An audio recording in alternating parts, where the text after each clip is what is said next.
Vem cá, você sabe conduzir o manejo da via aérea durante uma parada cardíaca em adultos? Fica comigo aqui nos próximos minutos, nós vamos atualizar esse importante tema relacionado com a maior emergência médica. Eu sou Daniel Lima, sou médico plantonista do dia a dia da emergência, professor educador na área de medicina de emergência e trauma. Vamos falar sobre via aérea avançada na reanimação cardiopulmonar. Pega papel e caneta e fica comigo aqui nos próximos minutos. Então vamos lá. Caso aqui do plantão para você, começando aqui a nossa aula. Uma paciente, Dona Francisca, 56 anos, do sexo feminino, chegou lá inconsciente, trazida por populares. Ela trabalhava em um comércio próximo do hospital, cerca ali de 4 quadras do hospital, e foi levada por populares e chega pra gente inconsciente, sem pulso e com uma respiração agônica, em gasp. Turma, qual que seria os próximos passos diante dessa paciente na emergência? Que condutas são necessárias para uma reanimação de alta qualidade? Será que o trabalho em equipe é fundamental? Será que a liderança em um time de parada é importante? Será que a qualificação do profissional, de todos os profissionais, com esse atendimento vai fazer a diferença? Bom, o fato que uma emergência como essa, a mais dramática, em uma parada cardíaca súbita, um mal súbito, ela nos engaja justamente a aplicar o melhor de nós, da nossa proficiência para o atendimento desse paciente, nos desafiando a oferecer sempre o melhor. O objetivo, então, dessa aula, desse vídeo, é aprendermos, através de uma discussão aplicada para a prática, sobre particularidades do manejo da via aérea avançada numa reanimação cardiopulmonar em um paciente em PCR, aqui, um paciente adulto. Bom, o início de tudo aqui, turma, o que é que eu trago aqui para você? Que a abordagem inicial de um paciente em parada, nós vamos ter uma limitada oferta de oxigênio. E essa limitada oferta de oxigênio, ela é devida ao quê? Ao baixo fluxo sanguíneo. E aqui, esse baixo fluxo sanguíneo está relacionado com a parada cardíaca. Portanto, a prioridade vai ser oferecer oxigênio ou procurar oferecer o retorno do fluxo. Vai ser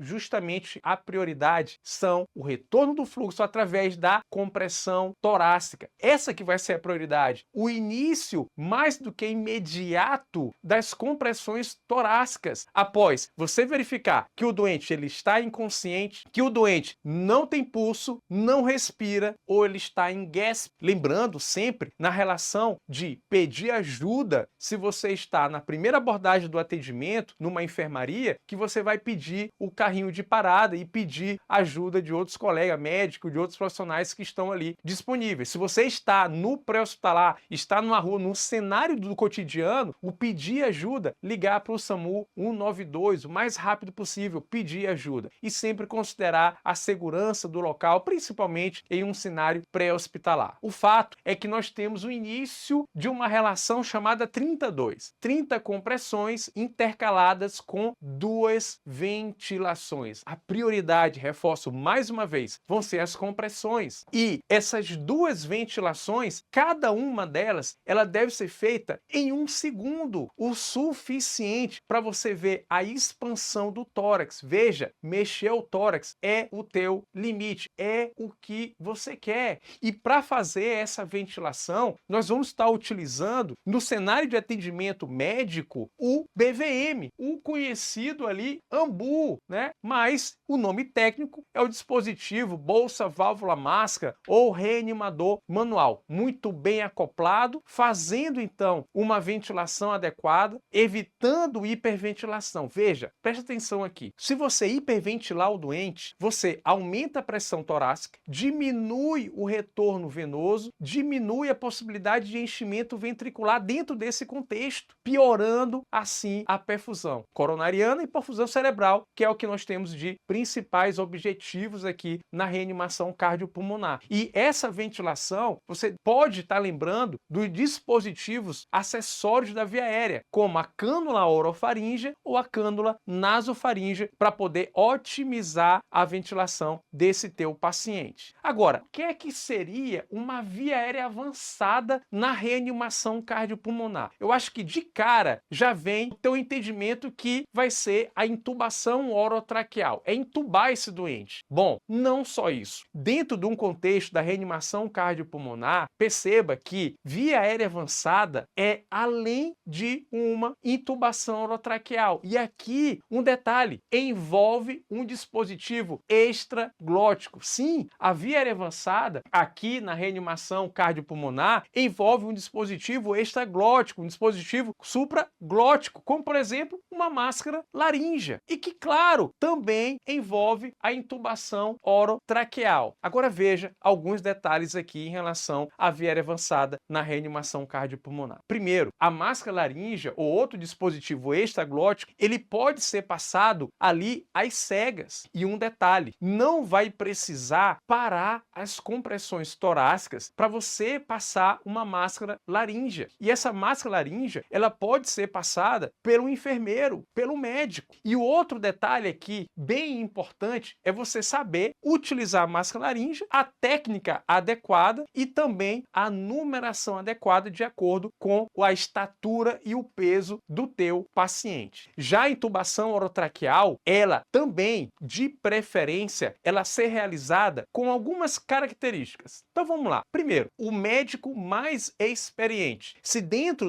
da abordagem da reanimação tiver vários médicos, aquele médico mais experiente, ou seja, que potencialmente tem mais experiência na laringoscopia para intubação, seria o médico para fazer a intubação desse paciente. Um outro aspecto que não há necessidade também aqui de suspender as compressões torácicas para poder entubar o teu paciente. Então, procurar fazer sem interromper. Mas, Daniel, será que eu vou conseguir todas as vezes fazer uma laringoscopia e entubar enquanto está fazendo as compressões? Pode ser que não. Se você tiver alguma dificuldade na laringoscopia que esteja comprometendo a técnica devido às compressões torácicas, você pode pedir para parar as compressões, só que tem que lembrar um detalhe: suspender as compressões torácicas numa reanimação não pode ser por mais de 10 segundos. E lembra que aqui a oferta de oxigênio, seja com a BVM, seja com extraglótico ou com a intubação, você vai procurar uma oferta de oxigênio inicial de uma FO2 a 100%. O outro detalhe que eu trago é que após uma via aérea avançada, ou seja, está com máscara laríngea ou está entubado, nós vamos para uma relação 1:6. Daniel, o que é isso? As compressões torácicas, elas vão ser agora contínuas, não vai precisar mais 30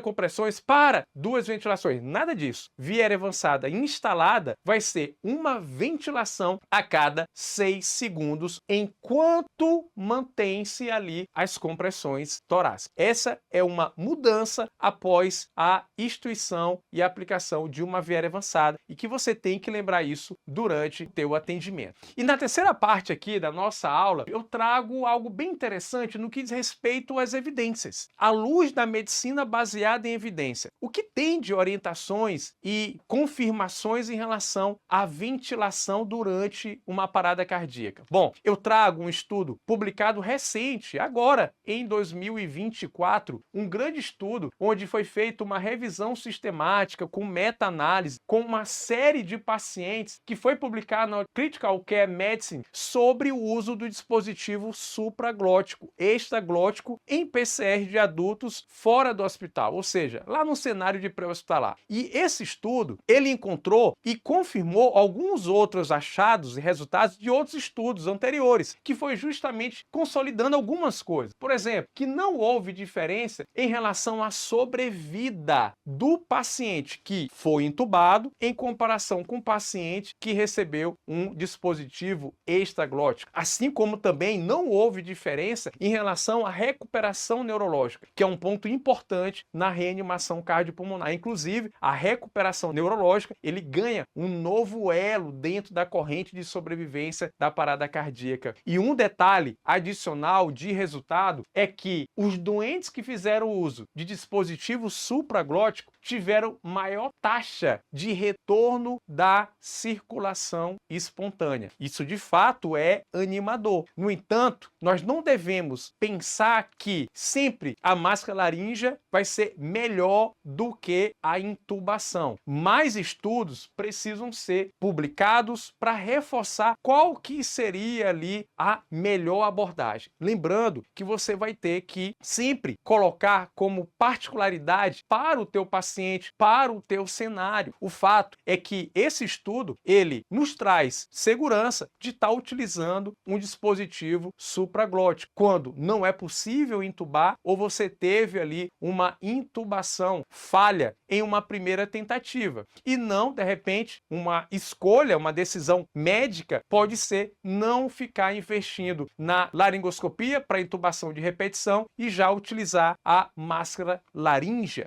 E dentro de um contexto de, aqui no Brasil, de atuação das ambulâncias de suporte intermediário do SAMU 92, onde temos uma equipe de enfermeiro, técnico de enfermagem e o condutor socorrista, uma condução de reanimação cardiopulmonar utilizando um dispositivo supraglótico, fica então uma possibilidade de estar melhorando a assistência para esses pacientes, já que a máscara laríngea, o dispositivo extraglótico, pode ser passado pela equipe de enfermagem, o enfermeiro ou enfermeira podem estar conduzindo. Então, temos aí essas possibilidades no que diz respeito ao manejo da via aérea. E aqui eu destaco e finalizo que esse acesso avançado da via aérea, ele não deve atrasar ou evitar de interromper as compressões torácicas. Inclusive, você pode, a depender de cada caso, o médico escolher, né, ou decidir intubar após o retorno da circulação espontânea.